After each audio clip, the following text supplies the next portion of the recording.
Under what circumstances can you describe me as a system, quantum or otherwise, without also having to describe everything else in the universe, whether it be in this room or beyond? One obvious answer is, suppose nothing else in the rest of the universe actually affects my dynamics, so you can model me without having to model anything else. That's obvious. That's also incredibly rare. So usually there is some aspect about the world around us or the world around the system that we're considering that is affecting that system. Now in some cases it's very stable and static. For example, the gravity in this room, even though it's dependent on a large number of astronomical bodies, they're effectively not changing on any timescale I care about, so I can treat them as a very static environment, and I can just model me without having to describe that structure. But supposing I was doing something more elaborate, supposing I was causing the moon to wobble by my dynamics, then obviously the gravity in this room would be affected by my own dynamics, and so I'd have to model both systems together. So what we need really is an environment that is really boring, an environment that is not being changed by my dynamics.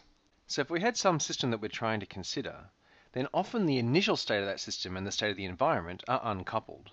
They're separable in some sense. But after some time, this system is going to be sending out some information, it's going to be interacting with that environment, and that will tend to entangle them. Now, if our environment, and the word reservoir we used a couple of times is a very suggestive one, if it's sufficiently big and of the right structure, then that information is really not going to affect the state of that environment to any significant degree. And what that means is that the reverse process, where changes wrought by the system come back to change the system in a later time, it won't happen. And if that doesn't happen, that means that the dynamics of this system are not affected by what happened in the past. And when that is the case, then what you have is a system that's called Markovian. So under those conditions, where your system is sufficiently separable from your environment and the evolution is sufficiently Markovian that you can describe an equation of motion for your reduced density matrix without having to describe your entire environment, that equation of motion is called a master equation.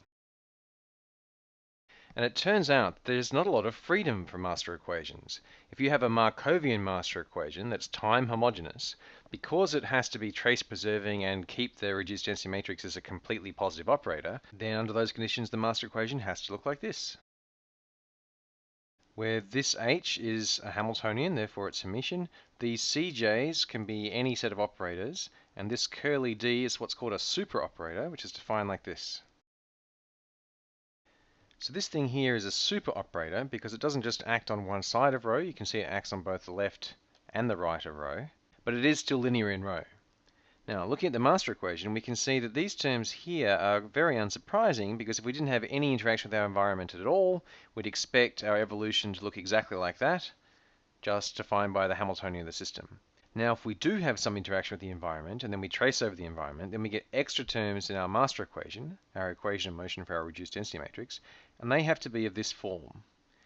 Now this form, we don't have to have a particular number of these. There could be just one of these terms, or it could be up to an infinite sum of these terms.